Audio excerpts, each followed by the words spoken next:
Until siguro a few weeks after, nakita ko po, yun pong nandoon, iba't ibang accounts. Then, chinek namin, binalidate po namin kung totoo yun, no?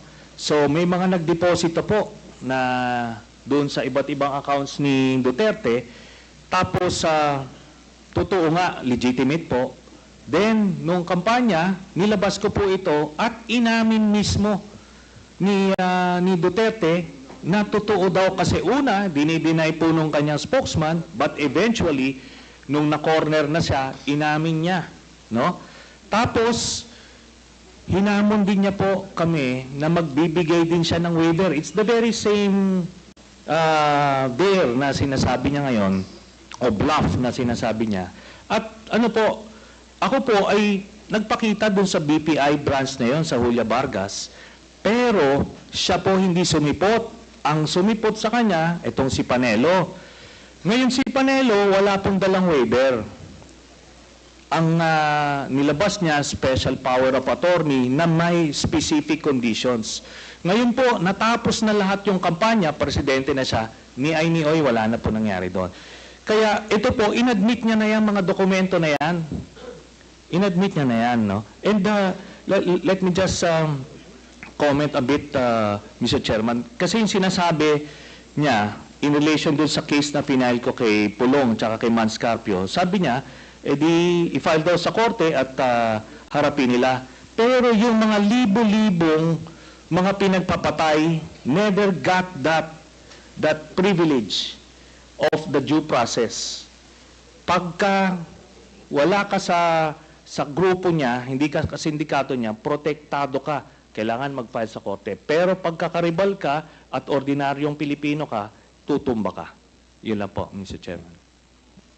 Man, can I have my follow-up question? You have the floor, Congressman Paduano. Former Senator Trinas testified that that document was not acquired legally. It was just given to him. And with that, Mr. Chairman, though you might appreciate that bank records, but for me, Mr. Chairman, I am not a lawyer. But with regards to how authentic is the bank documents being presented to us by former Senator Trinas, we must ask the AMLA, Mr. Chairman. So with that, Mr. Chairman, unless Senator Trillanes can present to us another document that that bank records came from an authentic, competent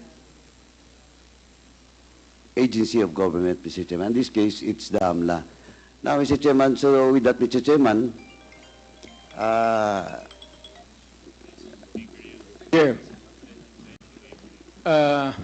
this is a very serious accusation. So,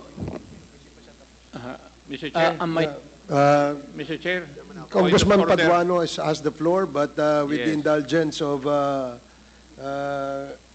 No, I think the chairman has ruled a while ago the sequence of those people present in this hall to answer. okay. I think we must follow that, Mr. Chair. Thank you for reminding the chair, Congressman Acop. Now, Congressman Paduano, please proceed if that is your last. I am sorry, I thought that you were tapos na. Thank you, Mr. thank President. you, Mr. President. Anyway, Mr. President, now with that, Mr.